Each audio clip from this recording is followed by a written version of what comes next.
क्योंकि इसी जगह से आपको बोलना है वक्ता को। मैं सबसे पहले बुलाता हूं राजेंद्र सिंह यादव।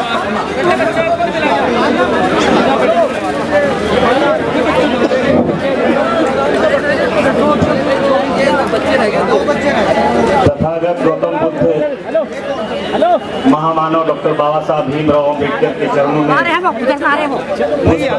हुए बहुजन समाज में जन्मे सभी संत महापुरुषों को नमन करते हुए इस कार्यक्रम में आए भारी संख्या में पूरे देश से भगवान बुद्ध और बाबा साहब से प्रेम रखने वाले तमाम साथियों को नमो बुद्धाय, जय भीम। मित्रों, अध्यक्ष जी ने निर्देशित कर दिया है कम समय में अपनी बात को रखने का। मैं कोशिश करूंगा कि बहुत कम समय में अपनी बात को रखकर, मैं यहाँ बहुत बड़ा वक्ता नहीं हूँ, मैं तो एक श्रोता बनकर बहुत सारे विद्वान लोग जो इस मंच पर आए हैं उनसे सीखने आया हूँ, सुनने आया हूँ। लेकिन मैं आप लोगों से कुछ कहना चाहता हूँ कि जो आज हालात है देश में, जो स्थिति भगवान बुद्ध के बारे में, बुद्ध सम्मेलन के बारे में, तो हम आज भी कहते हैं कि अगर बरसों तक हम बुद्ध की गाथा और बाबा साहब अम्बेडकर के बारे में अगर चर्चा यहाँ करते रहेंगे तो शायद समय कम पड़ जाएगा, लेकिन बाबा साहब और भगवान बुद्ध का चर्चा खत्म नहीं हो पाएगा। लेकिन मैं एक शब्द मैं आप लोगों से पूछना चाहता हूं, जिस हालात में आज हम खड़े हैं, जिस परिस्थिति में आज हम कार्यक्रम कर रहे हैं, जिस उदासी में आज यहाँ हम बैठे हैं, बड़े अफसोस की बात है। मैं आपसे पूछना चाहता हूं, जिस देश में आप बुद्ध सम्मेलन कर रहे हैं, बुद्ध महासम्मेलन कर रहे हैं, तो मैं आपसे पूछना चाहता हूं कि मित्रों, यह देश किसका है? आप मुझे बताइए, देश किसका है? किसका है देश? अगर देश आपका होता तो राजेंद्र पाल गौतम को बाबा साहब भीमराव अम्बेडकर के 22 प्रतिज्ञा पर मंत्री परिषद से इस्तीफा करना पड़ता। बताइए, करना पड़ता क्या? तो आप मुझे बताइए, जब इस बिहार का शिक्षा मंत्री मनुस्मृति अस्पृश्यता के बारे में, सत्यशोधक के बारे में और मनुस्मृति और साथ साथ जो रामचरितमानस में जो काव्य लिखा गया है जिसके बारे में कहता है, तो क्या उन्हें 51 लाख रुपया में मूड़ी काटने का घोषणा किया जाता क्या? बताइए, आप लोग, पूछता हूं आपसे, नहीं किया जाता।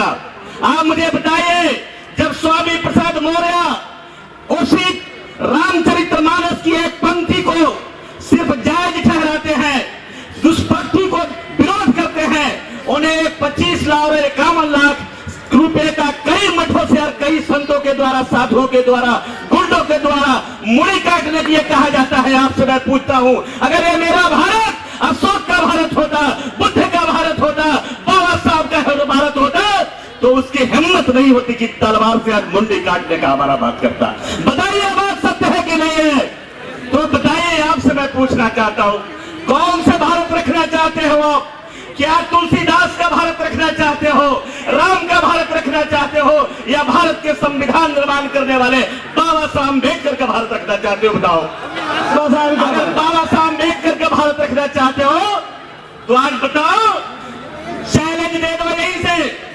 मैं कोई उत्पाद नहीं बचा रहा हूं, मैं कोई यहाँ सेंटिमेंट नहीं कह रहा हूं, लेकिन ये सारी घटनाओं को मैं बारीकी से जब देखा और समझा है, तो मैं एक नाम जोड़ रहा हूं, आदरणीय भंते जी, मैं एक नाम जोड़ रहा हूं उसमें कि मुड़ी काटने वाला, तेरी माई ने अगर दूध पिलाया है छाती का, राजेंद्र सिंह यादव का पहला सिर काटो। मैं संविधान और देश के लिए कटाना चाहता हूं। आप कटाओगे कि नहीं कटाओगे मुझे पता नहीं है। आप जिस हालात में बुद्ध का जयंती मनाओगे, बुद्ध सम्मेलन करोगे, मुझे पता नहीं है, लेकिन मैं आज कहना चाहता हूं, आप मुझे वादा करो कि आप पुराना सम्राट अशोक का भारत लाना है कि नहीं लाना है? अम्बेडकर का भारत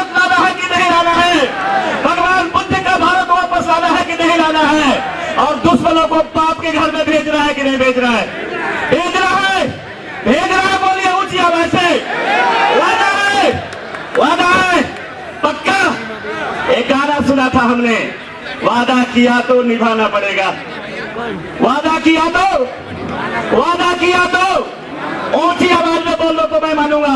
वादा किया तो, वादा किया तो आप वादा करो। और मैं भी वादा करता हूं सुमित रतन जी, मैं भी वादा करता हूं, बाबा साहब के पौत्र यहाँ उपस्थित है, मैं वादा करता हूं कि अगर कहीं पसीना अगर आपका निकलेगा, मैं राजनीति भाषा में नहीं बोल रहा हूं, राजनीति भाषा में बात करने वाले ये पंचशील के झंडा पर आकर खड़े नहीं होते हैं। वीरता के साथ, हिम्मत के साथ मैं कहता हूं, आपका अगर पसीना बहेगा, मैं पहले इस देश में मनुस्मृति को खत्म करने के लिए, इस देश में मनुवादियों को मिटाने के लिए और उसके बाप का बाप ईरान इराक में भेजने के लिए हम संकल्पित हैं और अपना लहू भी बहाने के लिए तैयार है। हम ज्यादा नहीं कहना चाहेंगे, क्योंकि बहुत सारे वक्ता हैं जो आज धर्म के बारे में बोलेंगे, धर्म देशना की बात करेंगे, बाबा साहब के 22 प्रतिज्ञा की बात करेंगे। लेकिन 22 प्रतिज्ञा की मैं बात तो नहीं कहता, लेकिन मैं यहाँ इस आज एक मर्द आदमी, मर्द का बेटा जो राजेंद्र पाल गौतम के इस्तीफा के बाद, मंत्री के इस्तीफा होने के बाद, मुकदमा होने के बाद पहला भारत का बेटा सुमित रतन ने बौद्ध धर्म का चिवर पहनकर ऐलान किया, कांसीराम स्टेडियम लखनऊ में किया और कहा कि राजेंद्र पाल गौतम का तुमने अगर पनिशमेंट दिया है, सजा दिया है 22 प्रतिज्ञा का, तो सुमित रतन 5 लाख लोग के साथ मैदान में खड़े होकर के 22 प्रतिज्ञा का दोहराएंगे और दोहराने का काम किया। मैं धन्यवाद देता हूं इस भारत के वीर सपूत को। और आज भी मैं इस मंच के माध्यम से, इस सभा के माध्यम से, आज भी इंटेलिजेंस ब्यूरो के लेके यहाँ उपस्थित है, मेरा नाम नोट कर लो। आज भी मैं दावे के साथ कहता हूँ, 22 प्रतिज्ञा का तो समय मेरे पास नहीं है, लेकिन मैं दावे के साथ कहता हूँ, तेरी रामायण को नहीं मानता, तेरा मानस को मैं नहीं मानता, ये भारत मेरा है, मैं भारत का संविधान और भगवान बुद्ध को मानता हूँ। तेरी हिम्मत है तो जो करना हो कर लेना। बहुत सही, बहुत सही, धन्यवाद। बहुत समय का अभाव है और बहुत कम समय में अपनी बात को लेकर दी थी, इसलिए अगर मेरी ये बात से मैं कभी कभी इमोशन या आ गया भी होगा तो मुझे माफ करिएगा। हमारे धर्म में कभी इमोशन नहीं है, लेकिन भगवान बुद्ध ने भी कहा है कि जब हिंसा होने लगे, जब अत्याचार होने लगे, जब जुर्म होने लगे और जब समझो कि हमारी जान नहीं बचने वाली है, तो करोड़ों जान को भी मिटाकर संभालने में कोई फर्क नहीं है। यही बुद्ध का सच्चा संदेश है। जय भारत, जय बुद्ध, जय बाबा साहब अम्बेडकर, जय संविधान।